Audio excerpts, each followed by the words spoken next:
আজি আপোনালোকৰ লগত মই অন্য এটা খবৰ শ্বেয়াৰ কৰিম বিশেষকৈ আজিৰ খবৰ হৈছে আমাৰ টিকাভিত্তিক শিক্ষকক নিয়মীয়াকৰণৰ সন্দৰ্ভত আপোনালোকৰ লগত মই এটা বিশেষ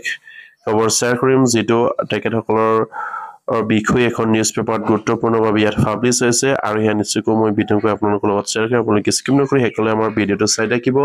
আৰু এতিয়ালৈকে যদি আমাৰ চেনেলটো ছাবস্ক্ৰাইব কৰা নাই কাইণ্ডলি ছাবস্ক্ৰাইব কৰি দিব নিশ্চয় আপোনালোকে স্ক্ৰীনত প্ৰত্যক্ষ কৰিছে ইয়াত লিখিছে অসম ৰাজ্যিক প্ৰাথমিক শিক্ষক সন্মিলনীৰ বিশেষ নিযুক্তি বিচৰা টিকাভিত্তিক শিক্ষকৰ চাকৰি নিয়মীয়াকৰণ কৰক শিক্ষামন্ত্ৰীৰ তত্ত্বাৱধানত হোৱা আহ্বান নিশ্চয়কৈ আমাৰ বিশেষ নিযুক্তি বিচৰা টিকাভিত্তিক শিক্ষকসকলৰ চাকৰি নিয়মীয়াকৰণ কৰিব লাগে আৰু সেইসকল শিক্ষকক নিয়মীয়াকৰণ কৰোঁতে আমাৰ শিক্ষামন্ত্ৰীৰ তত্ত্বাৱধানত হ'ব লাগে বুলি ইয়াত উল্লেখ কৰিছে ইয়াত কৈছে যে ৰাজ্য চৰকাৰে গ্ৰহণ কৰা বিশেষ নিযুক্তি প্ৰক্ৰিয়াত অংশ লোৱাৰ বাবে আগ্ৰহী প্ৰতিগৰাকী টিকাভিত্তিক শিক্ষক নিয়মীয়াকৰণৰ বাদ ভ্ৰান্ত কৰাৰ বাবে ৰাজ্য চৰকাৰলৈ আহ্বান জনাইছে অসম ৰাজ্যিক প্ৰাথমিক শিক্ষক সন্মিলনীয়ে নিশ্চয়কৈ আমাৰ টিকাভিত্তিক শিক্ষকসকলে বিশেষ নিযুক্তিৰ জৰিয়তে যেন অসম চৰকাৰে চাকৰি নিয়মীয়াকৰণ কৰিব বিচাৰে তেখেতসকলে অন্তৰ্ভুক্ত হ'ব বিচাৰে আৰু হেয়া নিশ্চয়কৈ আমাৰ শিক্ষামন্ত্ৰীৰ তত্ত্বাৱধানত হওক বুলি তেখেতসকলে ইয়াত মানে আমাৰ প্ৰাথমিক শিক্ষক সন্মিলনীক আহ্বান জনাইছে বুলি ইয়াত উল্লেখ কৰিছে আনহাতে বিশেষ নিযুক্তিৰ বাবে নিৰ্ধাৰণ কৰা অভিজ্ঞতাৰ সময়সীমাৰ উপৰঞ্চি কালৰ ক্ষেত্ৰত বিশেষ সাহস প্ৰদানৰ বাবেও দাবী জনাইছে আৰু সন্মিলনীৰ ভাৰপ্ৰাপ্ত সভাপতি নীলাক্ষী গগৈ আৰু প্ৰধান সম্পাদক ৰাতুল গোস্বামীয়ে কয় যে যিদৰে প্ৰাপ্য আৰু অধিকাৰ সকলোৱে বিচাৰিব পাৰে সেইদৰে অন্যায়ৰ বিৰুদ্ধে প্ৰতিবাদ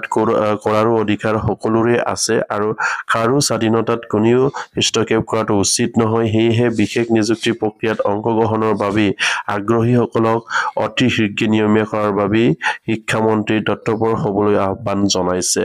নিশ্চয়কৈ ইয়াত গুৰুত্বপূৰ্ণভাৱে তেখেতসকলে উল্লেখ কৰিছে যিসকল আমাৰ টিকাভিত্তিক শিক্ষকে বিশেষ নিযুক্তিৰ জৰিয়তে তেখেতসকলে চাকৰি নিয়মীয়াকৰণ কৰিব বিচাৰিছে বুলি কৈছে আৰু সেয়ে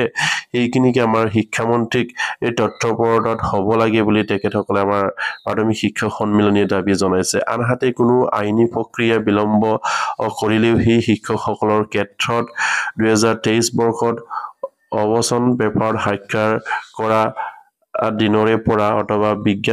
বিজ্ঞাপন প্ৰকাশ দিনৰে পৰা কাৰ্যকাৰী হোৱাকৈ নিযুক্তিৰ ব্যৱস্থা কৰিবলৈ দাবী জনাইছে আৰু যিহেতু তেখেতসকলৰ যিসকল আমাৰ টিকাভিত্তিক শিক্ষক আছিলে তেখেতসকলে যিদৰে নিয়মীয়াকৰণ কৰিব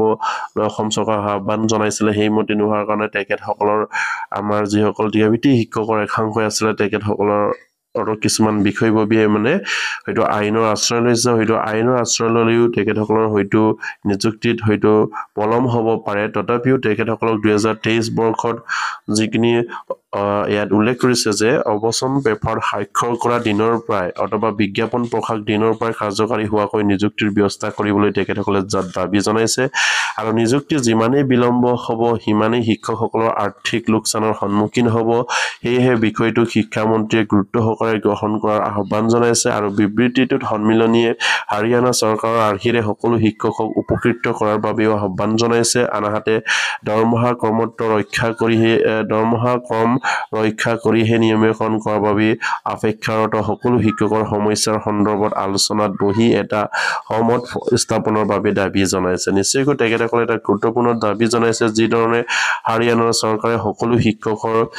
সুবিধাৰ্থে তেখেতসকলৰ যিসকল টিকাভিত্তিক আছিলে তেখেতসকলক যেন যি ধৰণৰ নিয়মীয়াকৰণ কৰিলে সেই আৰ্হিৰে আমাৰ অসমৰ টিকাভিত্তিক বা যিসকল আমাৰ শিক্ষক কৰ্মচাৰী আছে তেখেতসকলক যদি ৰেগুলাৰ কৰে তেনেহলে সেই আৰ্হিৰ জৰিয়তে তেখেতসকলকো কৰিবৰ কাৰণে দাবী জনাইছে আৰু আনহাতে দৰমহাৰ যিকোনো ক্ৰম সেই ক্ৰম কৰিহে নিয়মীয়াকৰণ কৰিবৰ কাৰণে তেখেতসকলে অপেক্ষাৰত বুলি ইয়াত উল্লেখ কৰিছে আৰু সেয়ে তেখেতসকলে শিক্ষামন্ত্ৰীৰ লগত আমাৰ সেইসকল শিক্ষকে আলোচনাত বহি সেইখিনি সমাধানৰ এটা পথ বিচাৰিবৰ কাৰণে তেখেতসকলে দাবী জনাইছে আৰু তেখেতসকলৰ দাবীটো খুবেই এটা গুৰুত্বপূৰ্ণ দাবী যিহেতু তেখেতসকলক বহু দিনৰ পৰা আমাৰ টিকাভিত্তিক শিক্ষক কৰ্মচাৰীসকলে ভাবি আহিছিলে তেখেতসকলৰ চাকৰিবিলাক অতি সোনকালে নিয়মীয়াকৰণ কৰিব লাগে অসম চৰকাৰে আৰু সেইমতে হয়তো অসম চৰকাৰে এটা বিজ্ঞাপন প্ৰকাশ কৰিছিলে যিটো বিজ্ঞাপনৰ জৰিয়তে হয়তো আমাৰ সকলো টিকাভিত্তিকে সন্তুষ্ট হ'ব পৰা নাছিলে আৰু সেইমতে হয়তো কিছুমানে আমাৰ বা তেখেতসকলৰ আইনী আশ্ৰয় ল'বলৈ লৈছে আৰু সেইবাবে হয়তো তেখেতসকলৰ যিখিনি টিকাভিত্তিক শিক্ষক যিখিনি নিয়মীয়াকৰণ প্ৰক্ৰিয়াটো হয়তো দেৰি হ'ব পাৰে বা লেহেম হ'ব পাৰে সেয়ে আমাৰ শিক্ষামন্ত্ৰীগৰাকীক সেইখিনি গুৰুত্ব সহকাৰে তেখেতসকলে আহ্বান জনাইছে যে সেইখিনি অতি নিষ্পত্তি কৰি বা তেখেতসকলৰ সমস্যাখিনিক যিধৰণে সমস্যা সমাধান কৰিলে সফল হয় সেইধৰণে কৰি তেখেতসকলক অতি সোনকালে নিয়মীয়াকৰণ কৰিবৰ কাৰণে শিক্ষামন্ত্ৰীক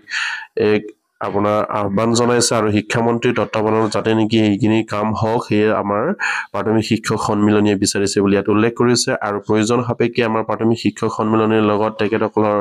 এটা আলোচনাত মিলিত হ'ব লাগে বুলিও তেখেতসকলে